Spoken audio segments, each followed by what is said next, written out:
সক্রিয়তার ক্রম ব্যাখ্যা করো। অর্থাৎ অ্যালকেন, অ্যালকিন এবং অ্যালকাইনের মধ্যে সবচেয়ে বেশি সক্রিয় কে, তারপর কে সক্রিয়, তারপর কে সক্রিয়। তো এই প্রশ্নটা থেকে এমসিকিউ তে প্রচুর পরিমাণে আসছে। এইরকম ব্যাখ্যা, সৃজনশীল ব্যাখ্যায় হয়তো বা প্রশ্ন হয়নি, কিন্তু এমসিকিউ তে কিন্তু দিয়ে দেয় যে নিচে কোন যৌগটি অধিক সক্রিয়। সেখানে অ্যালকেন একটা থাকতে পারে, অ্যালকিন একটা থাকতে পারে, অ্যালকাইন একটা থাকতে পারে। তোমার খুঁজে খুঁজে বের করতে হবে তাহলে কে বেশি সক্রিয়। তো দেখো, প্রথমে আমরা অ্যালকেন নিয়ে কাজ করি, অ্যালকেন না অ্যালকিন নিয়ে কাজ করি, অ্যালকিন এবং অ্যালকেন। ওকে, তো দেখো অ্যালকেন, অ্যালকেন এটা কি প্যারাফিন নামে খ্যাত। প্যারাফিন, প্যারাফিন মানে কি আসক্তি নাই, আসক্তিহীন, আসক্তিহীন, সবচেয়ে কম সক্রিয়, সবচেয়ে কম সক্রিয়। তাহলে অ্যালকেন মানে হচ্ছে প্যারাফিন বলা হয় এদেরকে, এবং এরা আসক্তিহীন বলা হয় এদেরকে, এবং এরা সবচাইতে কম সক্রিয়। তার কারণ কি, এদের মধ্যে শুধুমাত্র সিগমা বন্ধন থাকে, শুধু সিগমা বন্ধন থাকে, কোনো পাই বন্ধন থাকে না। তাহলে সবচেয়ে কম সক্রিয়, আসক্তিহীন কেন, শুধু সিগমা বন্ধন থাকে, সিগমা বন্ধন থাকে। সিগমা বন্ধন যেহেতু শক্তিশালী, যে কারণে এটা সহজে ভাঙে না, যে কারণে এটাকে আসক্তিহীন বা প্যারাফিন বলা হয়। অর্থাৎ সবচেয়ে কম সক্রিয় অ্যালকিন, সেটা আমরা পেলাম। এবার দেখো অ্যালকিন, অ্যালকিনের ক্ষেত্রে আমরা কি পাই, অ্যালকিন।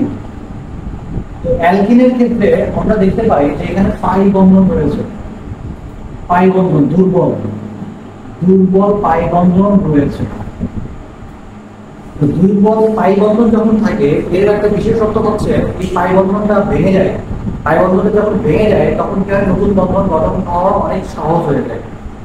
নতুন বন্ধন গঠন যেহেতু করতে খুব সহজে নতুন বন্ধন গঠন করতে পারে, যে কারণে অ্যালকিনটা কিন্তু অধিক সক্রিয় হয়ে যায়। অর্থাৎ যে যত দ্রুত এবং ভালো মতো বিক্রিয়া করতে পারবে সেই কিন্তু বেশি সক্রিয়।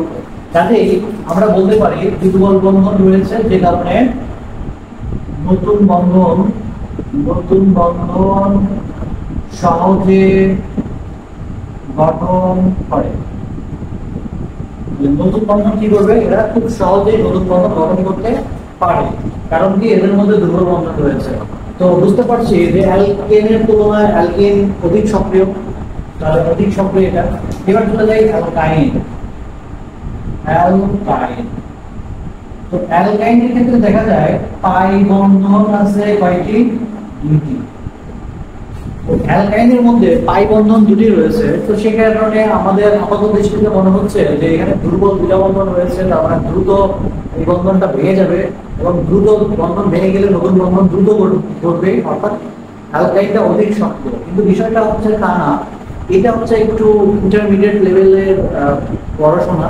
তো ছোট করে যেটা তোমাদের বলা যায়, তোমরা ইন্টারমিডিয়েট গিয়ে আরো ডিটেলস জানতে পারবে। ছোট করে তোমাদের বলে দেখো, অ্যালকাইনের মধ্যে sp সংকরায়ন ঘটে, সংকরায়ন ঘটে, sp সংকরায়ন ঘটে, যে কারণে s চরিত্র বেশি হওয়ায়, s চরিত্র, চরিত্র বানানোর চরিত্র বেশি হওয়ায়, বেশি হওয়ায়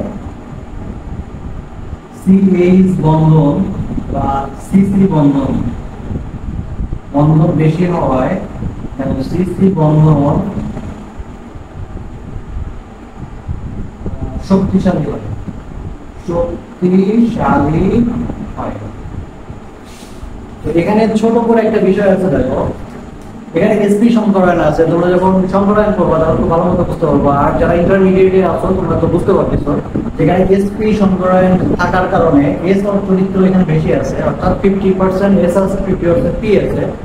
তো যদি s চরিত্র বেশি হয়, সেক্ষেত্রে যে ঘটনাটা ঘটে, এখানে কার্বন কার্বন যে বন্ধন, এই বন্ধনটা শক্তিশালী হয়। অর্থাৎ এখানে নিউক্লিয়াসের সাথে বাইরের যে ইলেকট্রনগুলো আছে, ইলেকট্রনের শক্তিটা বেশি থাকে, অর্থাৎ নিউক্লিয়াস শক্তিশালী বলে আকর্ষণ করে, যে কারণে এই বন্ধনটা ভাঙে না।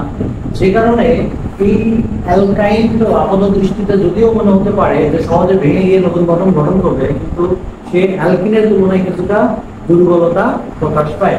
যে কারণে সবচাইতে সক্রিয় হচ্ছে আমাদের অ্যালকিন, অ্যালকিন হচ্ছে সবচেয়ে সক্রিয়, তারপরে হচ্ছে আমাদের অ্যালকাইন, তারপরে হচ্ছে আমাদের কি অ্যালকেন। অ্যালকেন তো বিক্রিয়া করতেই চায় না অ্যালকেন।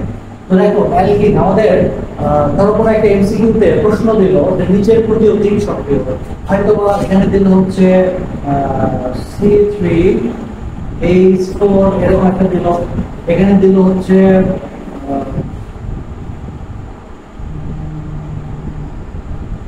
C3H6 এটা দিল, এখানে হয়তো দিল C3H4 এরকম একটা দিল, এখানে দিল C3H8 এইরকম তিনটা দিল। এটা হয়তো ক, এটা খ, এটা গ, এরকম দিয়ে বলবো। আর ঘ নাম্বার কি হলো?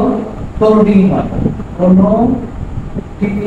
নয়, এরকম দিয়ে আমাদের বলবো যে নিচের কোনটি অধিক সক্রিয়। তো তোমরা এখন কি করবা? এখন দেখো এখানে কিন্তু দ্বিবন্ধন বোঝা যাচ্ছে না, তাই না? বোঝা যাচ্ছে কি C3H6 কোনটার সাথে দ্বিবন্ধন আপাতত দৃষ্টিতে বোঝা যাচ্ছে না। তো এইটা তোমাদের বের করতে হবে তাদের যে সাধারণ সংকেত রয়েছে সেই সাধারণ সংকেত দিয়ে। যেরকম দেখো অ্যালকিনের সাধারণ সংকেত হচ্ছে CnH2n, অর্থাৎ এখানে যদি C3 বসাও তাহলে 3 × 6, কারণ এটাই পাচ্ছি আমরা অ্যালকিন। ঠিক একইভাবে অ্যালকাইনের সাধারণ সংকেত CnH2n-2, এখান থেকে দেখবা যে এটা হবে 3 × 6 থেকে 2 বার দিতে পারে 4 থেকে, এবং অ্যালকিনের সাধারণ সংকেত CnH2n+2। এখান থেকে আমরা উপরেরটা পাই, এর মান 3 বসে যাবে। তো এখান থেকে আমরা দেখতে পাচ্ছি যে সবচেয়ে বেশি সক্রিয় হবে কোনটা? অ্যালকিন। অ্যালকিনটা হচ্ছে সবচেয়ে বেশি সক্রিয়। তো এই ধরনের প্রশ্ন কিন্তু এসএসসি তে অনেকবার এসেছে। তো এই ধরনের প্রশ্ন যদি এসে থাকে আমার মনে হয় তোমরা পারবে, এবং সেই সাথে যদি তোমাদের ব্যাখ্যামূলক প্রশ্ন দেয় অর্থাৎ সৃজনশীল দেয় সেক্ষেত্রেও কিন্তু তোমরা খুব সহজেই এটার অ্যান্সার খুব ভালো মতো করে বলতে পারবা, এটাই আমি বিশ্বাস করি।